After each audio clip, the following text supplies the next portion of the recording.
তোমাদের সকলকে আমার ইউটিউব চ্যানেলে স্বাগত। আজকে তোমাদের সামনে আমি আলোচনা করছি ক্লাস 9-এর দ্বিতীয় পর্যায়ক্রমিক মূল্যায়নের যে তোমার বাংলার যে 9 নম্বর সেটটা রয়েছে সেই সেটটা নিয়ে। দেখো, প্রথম প্রশ্ন কী বলেছে, শঙ্কর দর্শনের আলোচনার ভাষা হবে অবশ্যই কেমন, সংস্কৃত শব্দবহুল। তারপরে বাংলায় যেসব বিদেশি শব্দ ঢুকেছে তার ভিতরে মূলত কোনগুলো প্রধান, আরবি, ফার্সি এবং ইংরেজি প্রধান। কিন্তু আমাদের চোখের পরে, আমাদের মুখের পরে কী হয়, তার চুল ভাসে, চুল তার ভাসে। সেভিয়ার দম্পতি একমাত্র ইংরেজ যারা কি করে না, এদেশীয়দের ঘৃণা করে না। ঠিক আছে, নামলে আবার ছুটে আসে। কি ছুটে আসে? সান্ধ্য নদীর হাওয়া আবার ছুটে আসে। এখন রাধারানী তাহার হাত ধরিয়া হস্তস্পর্শে জানিল, কি জানালো? যে রাধারানী বড় বালিকা। বাংলা ব্যাকরণে তার সমান অর্থে তৎসম শব্দ বুঝি, এটা কিসের বলো তো? এটা কিন্তু তোমার সংস্কৃত ভাষার সমান। আমি বলি তোমাদের কুটুম্ব, আমি চিনি না বক্তাকে। বক্তা কিন্তু এখানে পদ্মলোচন সাহা, যিনি রাধারানীর বাড়িতে তোমার কাপড় বিক্রি করতে এসেছিল। ঠিক, আর তিনি কাকে চেনেন না? তিনি কিন্তু রুক্মিণী কুমার রায়কে চেনেন না। তাতে লেখা, তাতে তোমার ও তাদের উভয়েরই সুবিধা হবে। তোমার ও তাদের বলতে কাদের কথা বলা হয়েছে বলো তো? এখানে তোমার বলতে বিখ্যাত সমাজসেবী মিস নোবেল, আর তাদের বলতে বিবেকানন্দর শিষ্য সেভিয়ার দম্পতিকে বোঝানো হয়েছে। এখনও সেই ফুল দুলছে, ফুল দুলছে, ফুল সন্ধ্যার বাতাসে।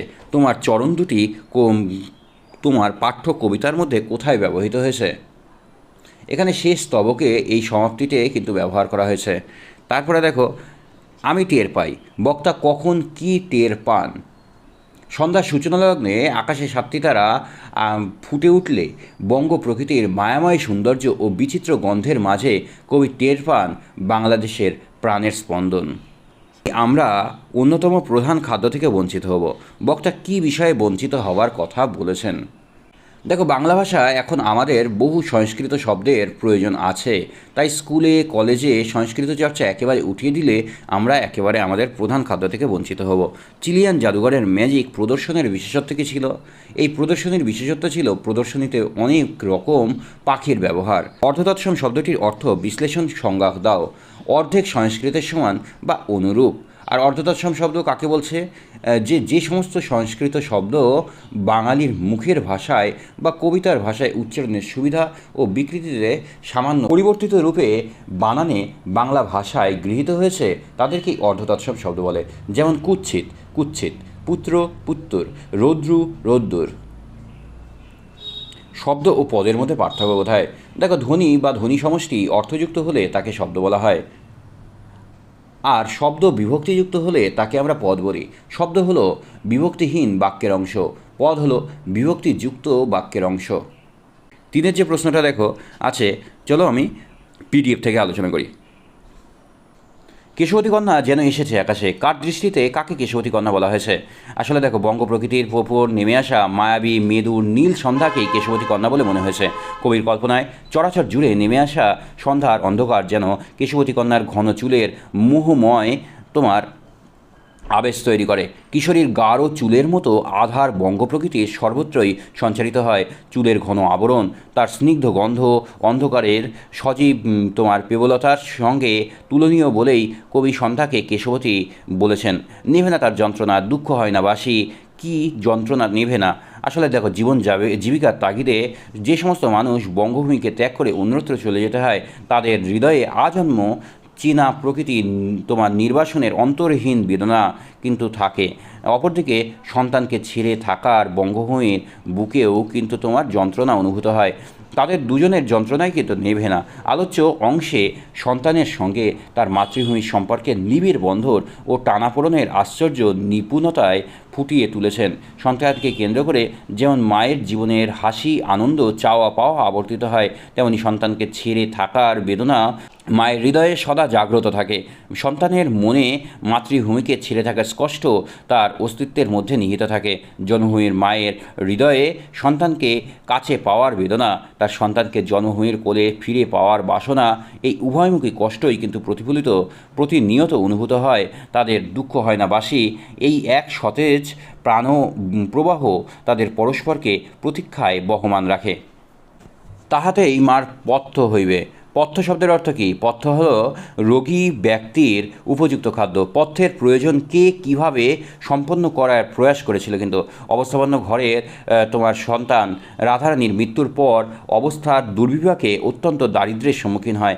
জ্ঞাতির সঙ্গে সম্পত্তির অধিকার সংক্রান্ত মামলায় সুবিচার পাওয়ার আশায় রাধারানীর মা তার সঞ্চিত অর্থ ও গয়না বিক্রির অর্থ দিয়ে প্রিভি কাউন্সিলে আপিল করেন। তাদের আহার সংস্থানের কোনো ব্যবস্থা ছিল না। একটি কুটিরে বিধবা মা রাধারানীকে দিয়ে তোমার কঠিন শারীরিক পরিশ্রমের দিন যাপন করতে থাকেন, কিন্তু রথের আগে অত্যন্ত অসুস্থ হয়ে যাওয়ায় রাধারানীর মা কায়িক পরিশ্রম করতে পারেন না। ফলত রাধারানীদের আহারের এইরকম একরকম বন্ধ হয়ে উপবাস চলতে থাকে। এমন অবস্থায় রাধারানী ভাবে যে কতগুলি বনফুলের মালা তুলে গেঁথে রথের মালায় বিক্রি করলে 2 পয়সা উপার্জন করতে পারবে, তার অসুস্থ মায়ের জন্য পথ্য জোগাড় করতে পারবে। এই চেষ্টাই কিন্তু রাধারানী করেছিল। আত্মনির্ভরশীল ভাষা বা পরনির্ভরশীল ভাষা বলতে কী বুঝেছ তা তোমাদের পাঠ্য অবলম্বনে উদাহরণসহ কিন্তু বুঝিয়ে দিতে এখানে বলা হয়েছে। আচ্ছা দেখো, যে শব্দভাণ্ডারের বেশি সমৃদ্ধশালী সেই ভাষা তত বেশি নির্ভরশীল। সংস্কৃত ভাষা পৃথিবীর প্রাচীনতম ভাষাগুলির মধ্যে একটি। এই ভাষা নিজস্বতায় সমৃদ্ধ। এর মধ্যে রয়েছে বিপুল শব্দভাণ্ডার।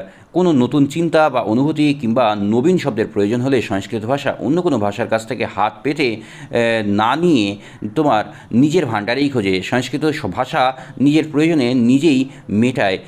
বিদেশি শব্দ গ্রহণের পরিমাণ মুষ্টিমেয় বলে এটি আত্মনির্ভরশীল ভাষা। অন্যদিকে বাংলা ইংরেজির ক্ষেত্রে যখন নতুন শব্দের প্রয়োজন হয়েছে তখন তারা নিজেদের শব্দভাণ্ডারে খোঁজ না করে ভিন্ন ভিন্ন ভাষা থেকে শব্দ গ্রহণ করেছে। ইংরেজি ও বাংলা প্রয়োজনে ও অপ্রয়োজনে অন্য ভাষা থেকে শব্দ নিয়েছে, এখনও নিয়ে চলছে। পাঠান ও মোগল যুগে আরবি আর ফার্সি ভাষা থেকে বহু শব্দ যেমন আইন, আদালত, খাজনা নতুন নতুন শব্দবিন্যাসের কারণে বাংলায় ঢুকেছে। পরবর্তীকালেও প্রচুর ইংরেজি শব্দ ইংরেজির মাধ্যমে বিভিন্ন ভাষায় বহু শব্দ কিন্তু বাংলা ভাষায় প্রবেশ করেছে। ইংরেজি ভাষা বাংলা ভাষা নিজের প্রয়োজন মেটাতে পারে না বলেই এগুলো কিন্তু পরনির্ভরশীল ভাষা। চিঠি রচনায় বিবেকানন্দর স্বদেশ ভাবনার পাশাপাশি দায়িত্ব সচেতন মানবিক গুণাবলীর পরিচয় ফুটে উঠেছে, তা আলোচনা করো। এটা আমি আলোচনা করছি না, চিঠি থেকে নেওয়া হয়েছে। এটা এর আগেও সেটেও আলোচনা করেছি, তোমরা এটা স্ক্রিনশটটা নিয়ে নাও। আগের প্রশ্নের উত্তরটা কিন্তু এখানে তোমাদের শেষ হয়েছে। আচ্ছা এইবার এইখানে দেখো, করভাস কোন ভাষার শব্দ? করভাস তো ল্যাটিন শব্দ। আর এর অর্থ কী? এর অর্থ হলো কাক। অন্য পাখিদের সঙ্গে নিজেকে স্বতন্ত্র বিশ্লেষণ চিহ্নিত করে দেখাও। এটাও কিন্তু আগে আলোচনা করা হয়েছে, তাই এটাও আলোচনা করছি না, স্ক্রিনশটটা নিয়ে নেবে। আকাশের সাতটি তারা কবিতায় বাংলার সন্ধ্যার যে চিত্র এঁকেছেন তা এটাও তোমার রিপিট প্রশ্ন হয়েছে, সেই জন্য এটা কেউ আলোচনা করছি না, তোমরা স্ক্রিনশট নিয়ে নাও। এখানে কিন্তু এই উত্তরটা শেষ হয়েছে। হারায় না তার বাগান থেকে কুন্দ ফুলের হাসি। এখানে কোন বাগানের কথা বলা হয়েছেন? আর কুন্দ ফুলের হাসি দেখো, কুন্দফুলের হাসি অর্থে এখানে কি বোঝাতে চেয়েছেন? গ্রাম বাংলাকে ভালোবেসে একসময় ঘর বেঁধেছিল তোমার উত্তরপুরুষেরা বাংলা ছেড়ে চলে গেছে, অথচ তাদের মনের অভ্যন্তরে বারবার কিন্তু জেগে ওঠে মাতৃভূমিতে ফিরে আসার বাসনা। জন্মভূমির মাও জানেন সন্তান একদিন গ্রামের টানে ভালোবাসার স্পর্শ পেতে সেখানে ফিরে আসবেই। তার জন্মভূমি ও মায়ের বাগান থেকে, অর্থাৎ তার স্নেহের কোল থেকে কুন্দফুলের হাসি হারায় না। এবং কবি অতীত সুখ গ্রাম্য জীবনের তোমার শান্তির নীড়ের প্রতীক কুন্দফুলের প্রসঙ্গ কিন্তু এখানে এনেছেন। মাতৃভূমিতে সন্তানের ফিরে আসার বাসনাকে মূর্ত করেছেন কুন্দফুলের হাসির মাধ্যমে। বঙ্গজননীর কোলে নিত্য সৌন্দর্য ও আবহমান কাল ধরে বিরাজ করে এবং কুন্দফুলের শুভ্রতার মতো। কবি বলেছেন যে গ্রাম বাংলার সহজ সরল প্রকৃতি লালিত জীবনের চিরবহমান, সেখানে দুঃখ যন্ত্রণা অনাগত অব্যাহত থাকলেও জীবনের সহজ প্রকৃতির সৌন্দর্যে কোনোভাবেই বিঘ্নিত হয় না এবং জীবন জীবিকার তাগিদে গ্রাম ছাড়া শহরগুলি মধ্যেও কিন্তু যান্ত্রিকতার নাগপাশ থেকে মুক্তির খোঁজে পল্লী বাংলার চীনা সুখময়তাকে আপন করতে চায় এবং চাওয়া আকুলতাকে কোনোদিনও ফুরোয় না। বাগানের কুন্দফুলের হাসির সৌন্দর্য ও শুভ্রতা শাশ্বতকালেও তা আজও কিন্তু কখনোই কিন্তু অবলুপ্ত হয় না। কাপড় ছাড়ো, তারপর প্রদীপ জ্বালিও। বক্তাকে কাকে কথা বলেছেন? শ্রোতার প্রত্যুত্তর উল্লেখ করে তাদের অবস্থা বিষয়ে তোমার অভিমত গল্পে আলোচনা করে দেখাও। আসলে এখানে কিন্তু তোমার তারপর প্রদীপ জ্বালিয়ে, এটা বক্তা কিন্তু কে বলো তো? এখানে কিন্তু রুক্মিণী কুমার রায়। আর তোমার কাকে বলেছেন? আগন্তুক ব্যক্তিটি অর্থাৎ রুক্মিণী কুমার রায় রাধারানীর উদ্দেশ্যে কিন্তু এই আলোচ্য উক্তিটি কিন্তু করেছেন। এখানে আমাদের তোমার উক্তিটি দেখো, রুক্মিণী কুমার রায় মালার দাম হিসাবে রাধারানীকে পয়সার বদলে টাকা দিয়েছে, কিন্তু আলো জেলে দেখে নেওয়ার জন্য রাধারানী বাড়ির বাইরে অপেক্ষা করতে বলে। রুক্মিণী তাকে ভেজা কাপড় ছেড়ে প্রদীপ জ্বালানোর পরামর্শ দেয়। রাধারানী উত্তরে জানায় তার কোনো কাপড় নেই, সহায় সম্বলহীন একধার শুকিয়ে তাকে পড়তে হবে, এতেই সে অভ্যস্ত। এবং রুক্মিণী কুমার রায় রাধারানীদের দরিদ্রতার যে তোমার হলো আর্থিক দুরবস্থা ছিল, তা পিতার মৃত্যুর পর জ্ঞাতির সঙ্গে 10 লক্ষ টাকা সম্পত্তি নিয়ে মামলা মোকদ্দমায় সর্বশান্ত হয়ে রাধারানী অত্যন্ত দরিদ্র হয়ে পড়েছিল। রাধারানীর মা অনেক পরিশ্রম করে কায় ক্লেশে সংসার নির্বাহ করত এবং অসুস্থ হয়ে পড়লে তাদের অবস্থা আরও খারাপ হয়ে যায়। অসুস্থ মায়ের পথ্য জোগাড়ের জন্য তোমার রাধারানী বনফুলের মালা গেঁথে রথের মালায় বিক্রয় করতে এসেছিল। রাধারানীর মুখের দারিদ্র্যের কথা জানতে পেরেই রুক্মিণী কুমার রায় তাদের জন্য নিঃস্বার্থভাবেই উপকারটি করেছিল।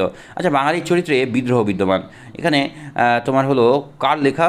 এটা কিন্তু আমরা সৈয়দ মুস্তফা আলীর নবনব সৃষ্টি এই প্রবন্ধ থেকে কিন্তু এটা নেওয়া হয়েছে। আর বাঙালির চরিত্রে বিদ্রোহ বিদ্যমান, এটা কিন্তু এর আগে আমি আলোচনা করেছি, দেখো পরের পেজে আলোচনা করা হয়েছে। তোমরা কিন্তু এটা স্ক্রিনশটটা নিয়ে নাও, ঠিক আছে? তারপরে এই যে তোমার 8-এর যে 1 আর 2-এ যে সারাংশ আর ভাবার্থটা রয়েছে, সেটারও তোমরা স্ক্রিনশট নিয়ে নাও। তোমাদের যদি ভিডিওটা ভালো লাগে তাহলে অবশ্যই লাইক, শেয়ার এবং সাবস্ক্রাইব করো। বন্ধুদের মধ্যে বেশি থেকে বেশি পরিমাণে শেয়ার করো। ধন্যবাদ সকলকে।